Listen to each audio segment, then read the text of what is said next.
আসসালামু আলাইকুম। নগদ অ্যাকাউন্ট থেকে ক্যাশ আউট করা যাইতেছে না বা আপনি নগদ থেকে ক্যাশ আউট করতে পারতেছেন না, আপনার যেরকম সমস্যা হয়ে থাকে তাহলে আমার এই ভিডিওটা শেষ পর্যন্ত দেখুন, তাহলে আমি আপনাদেরকে বলবো যে কেন আপনি ক্যাশ আউট করতে পারতেছেন না বা কবে থেকে আপনি ক্যাশ আউট করতে পারবেন। যারা ভিডিওটি দেখছেন রিকোয়েস্ট করবো ভিডিওটিতে একটা লাইক করে অবশ্যই ভিডিওটি শেয়ার করে দিবেন, যাতে সবাই এই বিষয় সম্পর্কে জানতে পারে কবে থেকে নগদে ঠিকঠাক মতো ক্যাশ আউট করতে পারবে। দেখেন, বর্তমানে আপনি ক্যাশ আউট করতে পারতেছেন না ইন্টারনেট দিয়ে, এর মেন কারণ হচ্ছে যে বর্তমান যে নির্বাচন হইতেছে, নির্বাচনের কারণে কিন্তু বাংলাদেশ সরকার এবং বিকাশ, নগদ, রকেট বা যেসব মোবাইল ব্যাংকিং সার্ভিস কোম্পানি আছে তারা কিন্তু একটা সিদ্ধান্ত নিছে।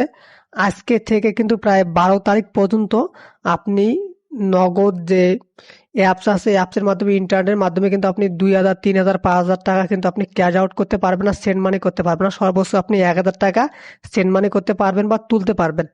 আমি আবারও বলতেছি, আজকে থেকে শুরু করে 12 তারিখ পর্যন্ত বা 13 তারিখে আপনি কিন্তু এই কার্যক্রমগুলো আগের মতো করতে পারবেন। এর জন্য অবশ্যই আপনাকে অপেক্ষা করতে হবে 13 তারিখ পর্যন্ত। তবে আপনি ভুল করে কেউকে আপনার নগদের পাসওয়ার্ড দিবেন না। আশা করি বুঝতে পারছেন। ভিডিওটি ভালো লেগে থাকলে প্লিজ লাইক, কমেন্ট করে শেয়ার করে দিবেন। ধন্যবাদ সবাইকে।